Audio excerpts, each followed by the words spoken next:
Chardonnay, rhyme, reading comics, toys are hella sick, hella whacking it, taking bad hits, taking bad shit, start a subscribe. It's things like this that scare me that the movie's, gonna suck. I really don't want the movie to suck. Hey, what's up, you guys? Sherman's Prime here doing another Ninja Turtles figure review for the 2014 Ninja Turtles movie on Michelangelo. If you're trying to pick up these figures, you can't find them at retail, you can get them at Big Bad Toy Store. Big. Get your big badass toys at BigBadToyStore.com. Click the link in the description below. Once again, big thanks to Bottomist for making this review happen, bro. Thank you so much. You want the DPCI number? Go to my Facebook. Anyway, there's the packaging over here. Picture of Michelangelo right over there. One thing I did notice though on the packaging for these things, doesn't it look like Raphael and Donatello both have purple? I don't know. This looks more like a pink color or purplish pink color than red, right? I don't know. Just something I noticed. But again, I like how the packaging is unique for all the turtles. Then we come around here on the back. You can see the 4 turtles. I really like this picture of here. All 4 turtles together. It's pretty neat. And then here's Splinter, April O'Neil, Shredder, and a foot soldier. So pretty cool. Then you get this little bio on the turtles themselves. If you want to read that, pause it now. So yeah, that's it, man. Let's get to it and crack this thing open. So here's Michelangelo out of the packaging, and just like the other figures, there's a slight inaccuracy with the paint job on the figure compared to how we see it on the back of the packaging. You can see the nunchuck has some silver right there, for the chain area. It's not painted at all on the nunchucks. And then he has some wristlets right over there that are painted on the packaging over here, but they're not painted on the figure. So yeah, but overall, not a bad looking figure, man. I think the paint applications overall are pretty accurate to what we see on the back of the packaging. Really like the shells on these things. Again, I don't know what's up with the wardrobe. He's got a sweater tied around his waist over here, and it looks like he has, some like a wetsuit thing going on. I like the feet popping out over here. But anyway, let's take a closer look at the weapons, and then we'll take a closer look at this figure. So unfortunately, he only comes with 1 set of real nunchucks, which is a little frustrating for me. I wish he had 2 of these right here, and I think it's kind of weird how these do not match. We get this interesting design right here on one of the handles, so I don't know. It doesn't match or anything, because everything just came out of the garbage. Then you have this one right here. It looks like it's made out of, I don't know what the hell it's made out of. But yeah, and it looks like it's getting stripped a little bit right here. You can see the white stressing on the plastic right there from me, kind of bending it outward like that. So I recommend if you don't want to break it, don't keep pushing it like that. But, I keep doing it because I want my nunchucks to be posable, but they're not. And then instead of an even pair of nunchucks, we get the Sansetsukan Nunchaku. I hope I'm pronouncing that correctly. I don't know, but yeah, you have these 3 parts going around over here. There's no sculpting or anything on the rope section over here at all, and you just get like these little notches, towards the top. So I think that's alright, but I don't really like having him hold them. I guess in the movie he might use these. I don't really know. These nunchucks fit in his hands pretty well, so you can have him hold them like that, works okay. And then on the other side, this hand works alright too. So there's no problem with him holding the nunchakus. Or these guys over here, same deal. So it all works out alright. As far as weapon storage goes, this is only the really spot I could think of, and this is not going to be good after a while, so you don't even really want to do that to your figure. Cannot squeeze it in a space right here on his sweater, so this is the only figure so far. Yeah, it's the only turtle where I can't really find some good weapon storage. I don't think the sculpting on this figure is too bad at all. I have a couple of tiny little gripes, but I think it looks pretty good. You get his nostrils over there. Of course, Dave Cortez took the lips down a little bit, which I think was a smart move. I like the detailed wrinkles in the bandana though. I think that's really, really cool. I think that looks great. I kind of miss the textured look that we had on the Leonardo and Raphael figures, but it looks like Donatello and Mikey are supposed to be softened up just due to the nature of their characters.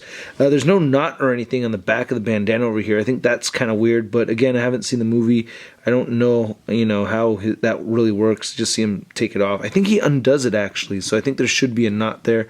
You can see he's got his seashells right there on the back, not painted, but they are painted silver. I don't know exactly what they're supposed to be. And it looks like this little section right here in his torso is a little small, but I do like the sculpted lines here. I think that looks pretty good. It looks like they missed a little bit of paint right here. It just kind of ends, so it goes from brown to green. A little strange, and you can't really peel this off or anything. That's like indented in there. If we look at the shoulder over here, you can see the texturing I was longing for. I really like that textured look. I think it looks really cool. You have his elbow pad right over here. Some nice bolts sculpted in there. And then like these bandages, or not bandages, but like fighting bandages. And this little silver plate right there on the top. His hands look alright. You can see the nails and everything, so that's pretty cool. I like that. Same thing on the other side. This actually seems to be a little symmetrical. So I like all those little lines right here in the bandages. That looks pretty cool. And I really like the shell. Again, like the Raphael figure, I was really impressed with the shell on that one. But this looks really cool too. Really like the detail. Yeah, so it looks like they're really making Raphael look like the most battle-damaged character, because his shell is totally messed up. And if we look at Raphael's over here, look at that. You can see the color differences between the turtles too. So yeah, he has a huge gash right there on the shell. This one's just beat up a lot more than this guy over here. So kind of makes sense. I have this hoodie right there, which I don't really like that he's got a hoodie strapped around him. They all have to have loincloths. I think that's weird. They have some nice texturing right here in the wetsuit, which looks pretty good. I think that's pretty nice. So yeah, not too bad. And I really like how these Mikey patas pop out of there. Whoa! That's a tiny little toe over there. A little uneven. And I guess Mikey's toes, he's supposed to have one big toe and one small toe. I thought most of the toes are supposed to be even, but yeah, no. Raphael's toe, I mean, we're in wicked toe comparison time. Look at that. Yep, toe comparison time. So Mikey has the same articulation as his brothers. The head can rotate side to side like that, so you get that swivel. You know, you can kind of pop this off on the ball peg and make him look up a little bit if you want to. Hate how these guys have to be all hunchy. I don't know. I think that's just a strange design choice for the film. Anyway, shoulders move outward. They swing forward. He has an elbow that bends inward, and you can rotate side to side. No wrist articulation at all. No waist swivel or anything. And then the legs can move outward and be rotated up at the thigh as well. Then you have knees that bend in a little bit. And yeah, so that's really all you get. And you rotate at the knee, but no ankle articulation or anything like that. So Michelangelo is a shorter turtle. He stands at 4.5 inches tall. And here's Mikey compared to Shredder, which I think is actually the coolest figure out of the 5 figures I have from the line so far, being the 4 turtles plus Shredder. Here's all 4 turtles standing side by side, and I like seeing this. I always like seeing all the turtles together. It just looks really cool seeing their vibrant colors, you know. They all have their vibrant colors, and the skin tones on each of them are different, and I also like that. But I don't like the clutter, man. There's just all this crap thrown on top of these turtles, which makes me feel like it's just totally unnecessary. I think it's unnecessary, but again, I have not seen the movie yet, and I'm trying not to judge, but just aesthetically wise, just looking at this, I'm not a big fan of it. I might change that opinion, though, once I see the movie. And here's movie Michelangelo compared to the TMNT Nicktoons Michelangelo figure, which actually has more articulation than this movie version. Wish they had given these guys wrist swivels. That would have been helpful. And then here he is next to my Playmates Classic Collection Leonardo, the NECA Leonardo, G1 Leonardo, and the Marvel Legends Big Time Letdown Spider-Man. Even though I mentioned a bunch of nitpicks that I have with these figures, overall I am very happy to have them in my collection.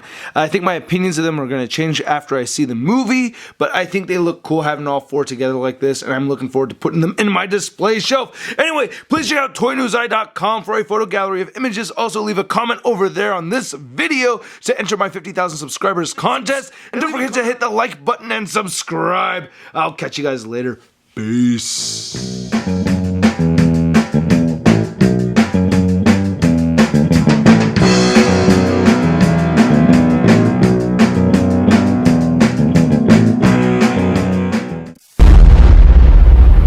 That's crispy. So here's Michelangelo.